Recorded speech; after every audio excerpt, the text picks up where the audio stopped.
নমস্কার বন্ধুরা, আমি মধুমিতা। আপনারা দেখছেন মধুমিতার দেশি ডিশেস। আপনাদের সকলকে জানাই স্বাগত। আজকে আমি বানাবো তালের পাটিসাপটা। তার জন্য লাগবে আমার পুর। এখানে আমি সেই পুরটা প্রথমে বানিয়ে নেব। আমি নিয়েছি এখানে 300 মিলি দুধটা ফুটে গেছে। এবার আমি দিয়ে দেব প্রায় 100 গ্রাম মতো মেওয়া। দেখুন মেওয়াটাও গলে ফুটে গেছে।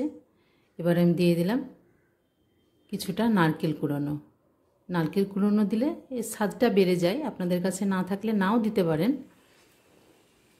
ভালোভাবে নেড়ে এর জলটাকে শুকিয়ে দিতে হবে। দেখুন অনেকটা ঘন হয়ে এসছে। এবার দিয়ে দিলাম 1 কাপ মতো চিনি। মিষ্টিটা আপনাদের প্রয়োজন মতো দিতে পারেন, কম বেশি।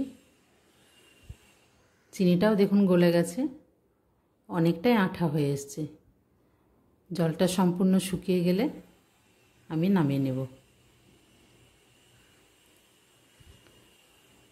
দিয়ে দিলাম এখানে 2 থেকে 3 চামচ মতো তালের মাড়ি।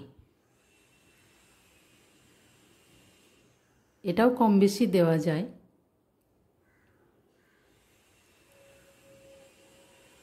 দেখুন জলটা একদমই শুকিয়ে গেছে। আমার তালের ক্ষীরটা রেডি হয়ে গেছে পুর। এবার আমি নামিয়ে নেব একটা থালের মধ্যে।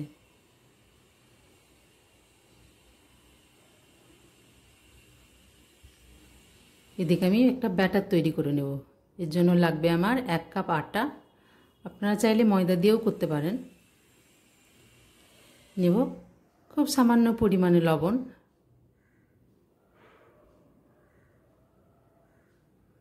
এছাড়া দিয়ে দেব এখানে তালের মাড়ি।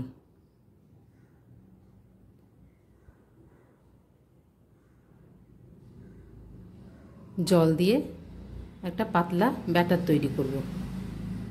আপনারা চাইলে এখানে জলের জায়গায় দুধও দিতে পারেন।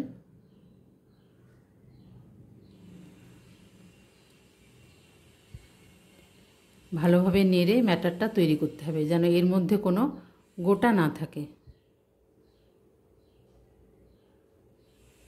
ঠিক এইভাবে তৈরি করে নিতে হবে। এদিকে দেখুন আমার চাটুটা গরম হয়ে গেছে। আমি একটা ননস্টিক প্যান নিয়েছি, তাতে প্রথমে একটু তেল বুলিয়ে দিয়েছিলাম, তারপরে ব্যাটারটা দিয়ে দিয়েছি এবং দেখুন ব্যাটারটা খুব সুন্দর উঠে যাচ্ছে তলাটা। এবার আমি দিয়ে দেব আগে থেকে তৈরি করে রাখা পুর।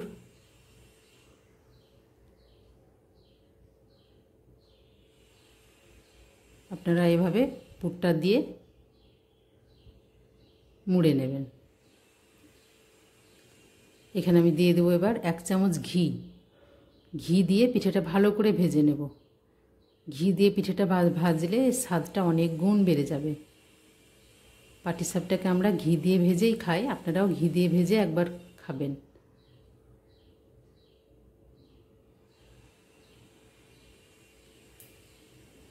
দেখুন আমার একটা তৈরি হয়ে গেছে।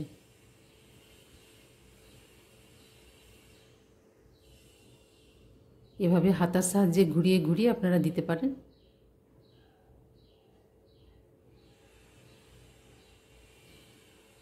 উপরটা এইভাবে শুকনো শুকনো হলে আপনাদের যে তৈরি করে রাখিয়েছি আমি যে পুরটা, সে পুরটা এবার আমি দিয়ে দেব।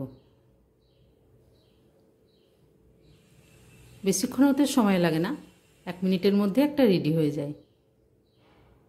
এখানে আমি 1 কাপ ব্যাটার দিয়ে প্রায় 5 থেকে 6টা পিঠে তৈরি করেছি।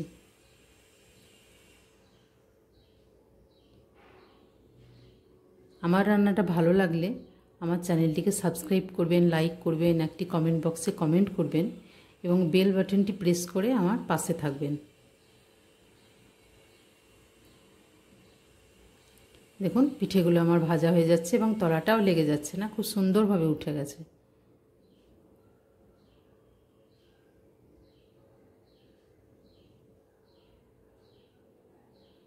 আমার এটাও তৈরি হয়ে গেছে।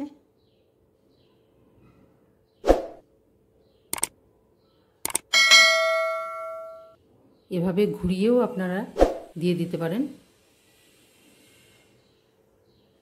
ব্যাটারটা খুব সুন্দরভাবে তৈরি হয়েছে, তাই দেয়া মাত্রই এটা খুব সুন্দরভাবে উঠছে।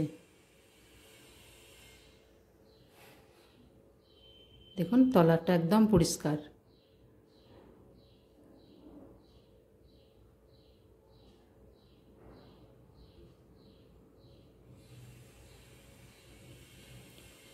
পুরটা দিয়ে দিয়েছি এবং দিয়ে দেবো 1 চামচ ঘি। ঘি দিয়ে পিঠেটা ভালোভাবে আবারও ভেজে নেব। এভাবে আমি প্রত্যেকটা পিঠে তৈরি করে নিয়েছি। আপনারা বাড়িতে তৈরি করুন, খান এবং সকলকে খাওয়ান এবং কেমন হয়েছে আমাকে কমেন্ট বক্সে অবশ্যই জানান।